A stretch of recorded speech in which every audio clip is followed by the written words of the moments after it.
ನೋಡಿ ವೀಕ್ಷಕರೇ, ಇದು ಮಟನ್ ಬಿರಿಯಾನಿಗೆ ಮೊಸರು ಬಜ್ಜಿ ಮಾಡ್ತೀವಿ. ನಮ್ಮ ಕಡೆ ಎಲ್ಲ ಮೊಸರು ಬಜ್ಜಿ ಅಂತಾರೆ, ಕೆಲವರೆಲ್ಲ ಇದಕ್ಕೆ ರಾಯ್ತಾ ಅಂತಾನು ಅಂತಾರೆ. ಅದಕ್ಕೋಸ್ಕರ ನಾನು ನಂದಿನಿ ಕಂಪ್ನಿ ಮೊಸರು ತಂದಿದ್ದೀನಿ.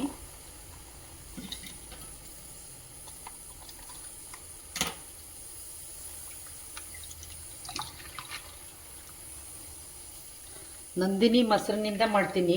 ಒಂದು ಸ್ವಲ್ಪ ಮೊಸರು ಹಾಕ್ಕೊಳ್ತೀನಿ ನೋಡಿ. ಒಂದು ಸ್ವಲ್ಪ ಮೊಸರು ಹಾಕ್ಕೊಂಡಿದ್ದೀನಿ.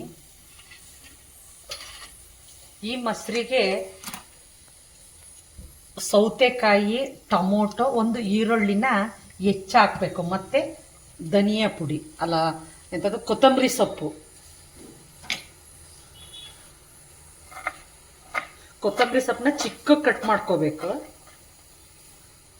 ತೊಳೆದಿಡ್ಕೊಂಡಿದ್ದೀನಿ ಕೊತ್ತಂಬರಿ ಸೊಪ್ಪು.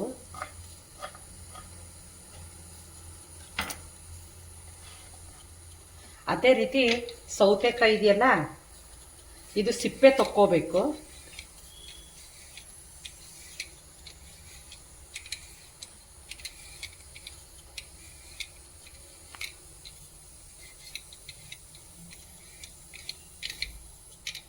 ನೋಡಿ ವೀಕ್ಷಕರೇ, ಈ ರೀತಿ ಸಿಪ್ಪೆ ತಕ್ಕೊಂಡು ಒಂದು ಇದ್ರ ಸಹಾಯದಿಂದ ತುರ್ಕೊಳ್ಬೇಕು.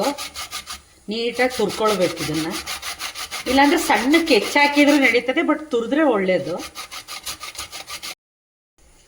ನೋಡಿ ವೀಕ್ಷಕರೇ, ಈ ರೀತಿ ತುರ್ಕೊಳ್ಬೇಕು ಸೌತೆಕಾಯಿನ. ಈ ಮೊಸರಿಗೆ ಹಾಕಬೇಕು. ಅದೇ ರೀತಿ ಒಂದು ಟೊಮೊಟೊನ ಚಿಕ್ಕಕ್ಕೆ ಹೆಚ್ಕೊಳ್ಬೇಕು. ನೋಡಿ ವೀಕ್ಷಕರೇ, ಟೊಮೊಟೊನು ಹಿಂಗೆ ಚಿಕ್ಕಕ್ಕೆ ಹೆಚ್ಕೊಳ್ಬೇಕು. ಹಾಗೆ ಈರುಳ್ಳಿನೂ ಸಹ ಚಿಕ್ಕಕ್ಕೆ ಹೆಚ್ಕೊಳ್ಬೇಕು. ನೋಡಿ ವೀಕ್ಷಕರೇ, ಈರುಳ್ಳಿನೂ ಸಹ ಇದೇ ತರ ಚಿಕ್ಕ ಕಟ್ ಮಾಡ್ಕೋಬೇಕು. ಈಗ ಸ್ವಲ್ಪ ಉಪ್ಪು ಹಾಕ್ಬೇಕು.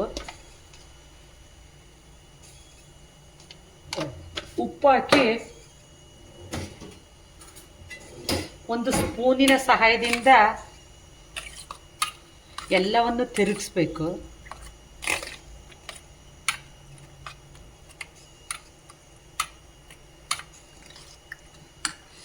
ಕೊತ್ತಂಬರಿ ಸೊಪ್ಪನ್ನ ಹಾಕಬೇಕು.